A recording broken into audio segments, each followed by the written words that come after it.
I'm Doriana. I'm Kevin. And we are Whiskey Newbs. Whiskey Newbs. This is our first time having this kind. Yeah. This is episode 3. We did. Oh yeah, we did not Monkey Show. We did Buffalo Trace last week. Yeah. So so we are trying something new. Not only have we never had Elijah, we've had the Elijah Craig single batch or small batch. We've had that before. That's a big fan favorite of ours. We really like that one. But we have not had the barrel proof Elijah Craig. So why don't you read a little bit on the label there at the bottom? It is Kentucky Straight Bourbon Whiskey, barrel proof, uncut, straight from the barrel without chill filtration. It's 127.2 proof, 63.6 alcohol, and B520 batch number. All right, there we go. So if you notice that, 2 things there. First is the high alcohol percentage. So you're probably like, whoa, really? What is this clocking in at? 100. It's 63.6% alcohol. So you're like, whoa, I don't usually, when I buy whiskey, it's, maybe a 50. If you get a bottle and bond or something like that, you're going to get a 50% alcohol. That's because what they're doing, they're taking alcohol and they're proofing it down. So they're drinking it, they're trying it from the barrel. And like, this is going to be, for most people, this is going to be too harsh. This is going to be too hard to drink. And to get more money out of a barrel, of course, you're going to proof it down. And that's basically just adding purified water to it. So sometimes they'll take water and they'll age that in a barrel of whiskey sometimes, and then they'll add that water. So it still has a little bit of the taste, but pretty much most of the time when it's getting down like that, it's just adding water to it. And this barrel proof, did it say straight from the barrel? I think that's what it said. Yeah, uncut, straight from the barrel. So what this is just literally what's in the barrel. They're running it through maybe a couple cheesecloths or something like that to get all of the bits of char and whatever impurities are there, and it's going straight into the bottle. So this is going to be a new experience for us. Yeah, I don't like we liked the small batch one so much. It's nice. It's 12 years old. Oh yeah, I forgot to say that. It's pretty nice to know. Other than the Highland Park, that's the oldest thing that we've tried so far. This is also the most expensive whiskey we've yeah, this had one now. Clocking in at $60 bottle, so.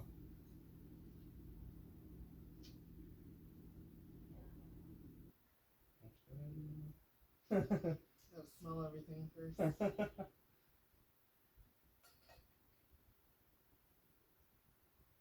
Oh, that's super dark. Yeah, that's good.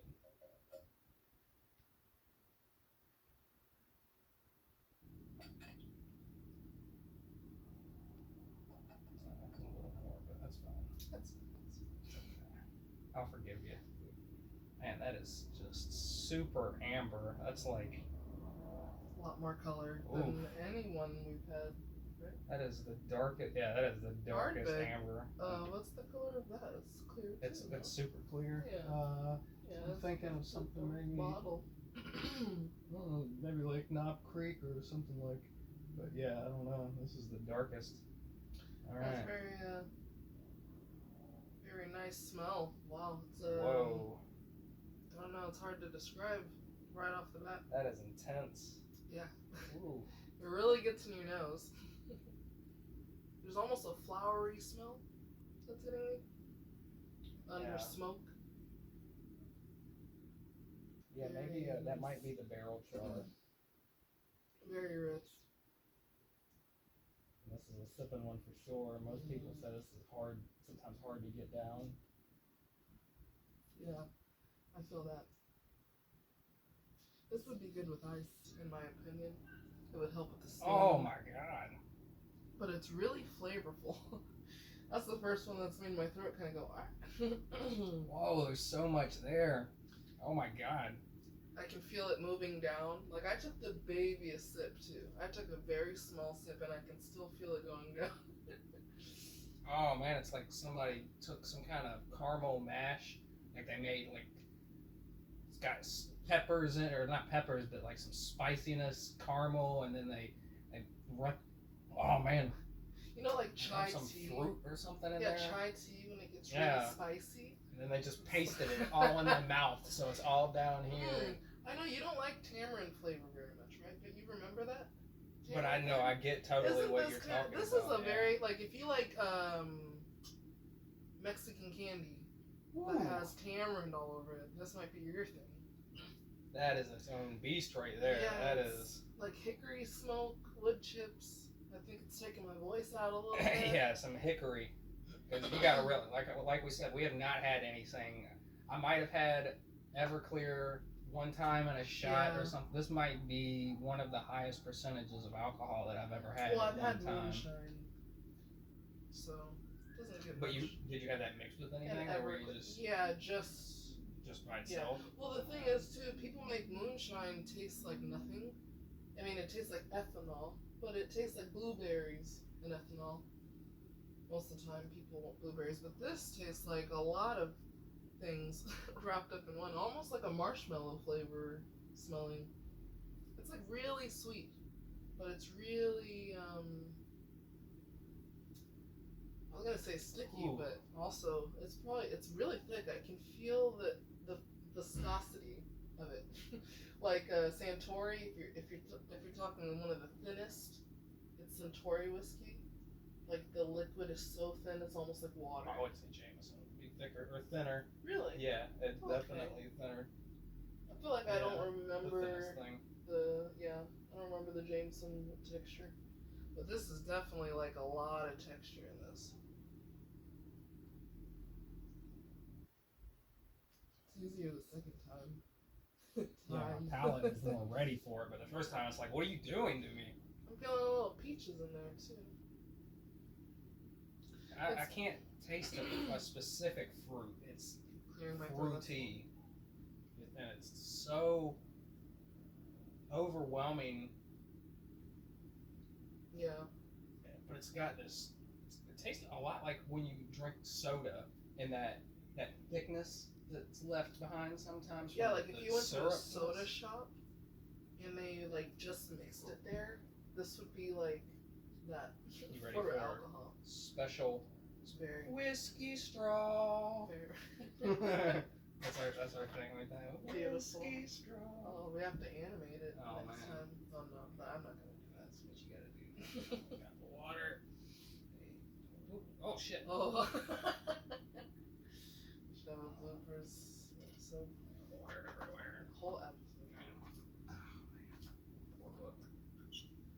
I know. That's the danger of whiskey right there, folks. Whiskey danger.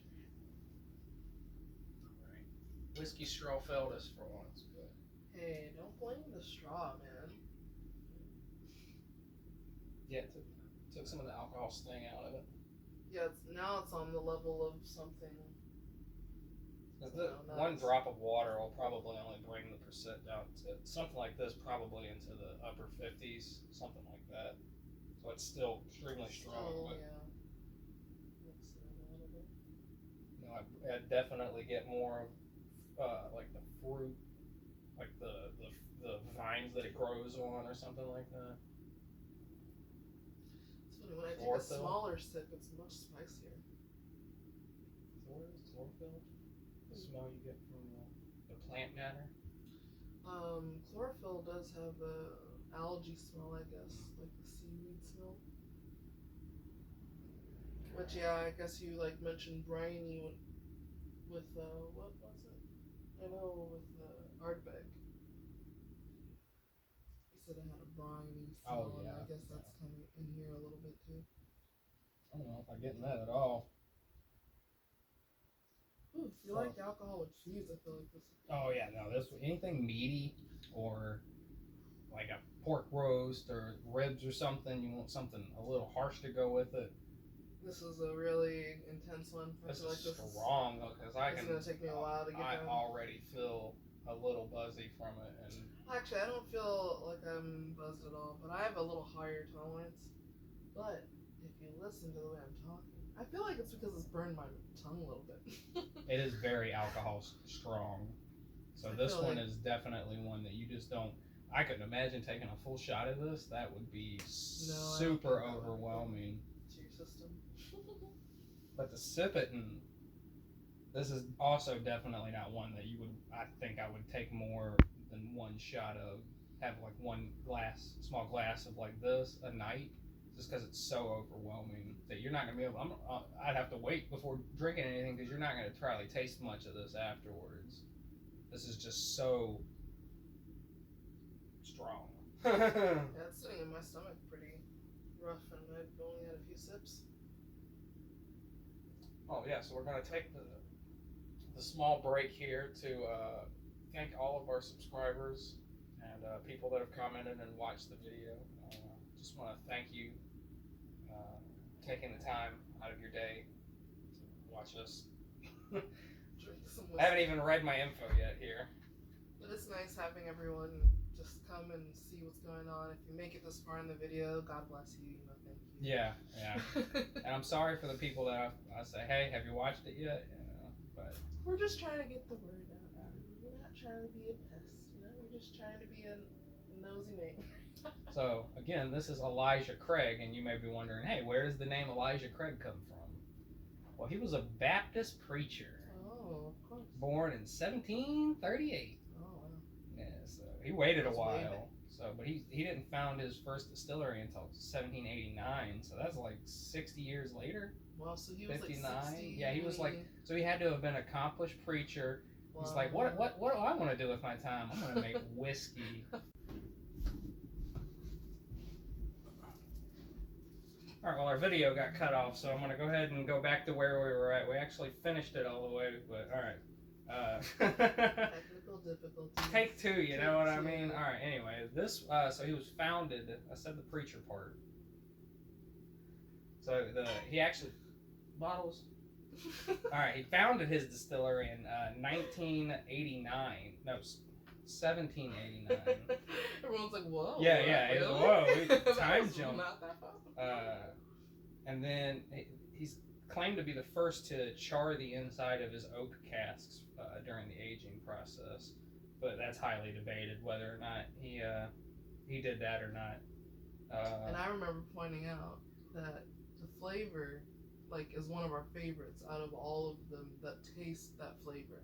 Like, there's a difference between the ones that don't have that smoky flavor and the ones that have like better flavor. Mm-hmm. So they must know what they're doing. It'd be interesting to see any of these in a barrel proof. That'd just be a totally different beast. And then I explained the process of charring the inside of the oak barrels. It's mainly just to open up the wood and the sugars and everything, so when the temperatures swing wildly during the year, the alcohol gets pulled inside and out of the barrel, and you're getting those sugars in and out, tannins from the wood and all of that good stuff. And that's all in this guy here because it's straight from the barrel. You're not getting any water in it or anything. And we do have the mash bill this week. 78% corn, so yay for corn. 10% rye and 12% barley. So this is right in that little sweet zone of rye that I talked about last week. 10% rye, and the barrel char number was 3. So it's definitely a more charred barrel. The less the number, the least amount of seconds there is for the char that they use. Like number 4 char, which is the highest, I think that's like 55 seconds, something like that. So getting a little more of a characteristic to the barrel, so they went with a number 3. But I don't remember if we got to the part where we thanked our all of you folks. We did not. We're very thankful to everyone who has watched, commented. And if we did this again, you deserve it. You deserve to be thanked.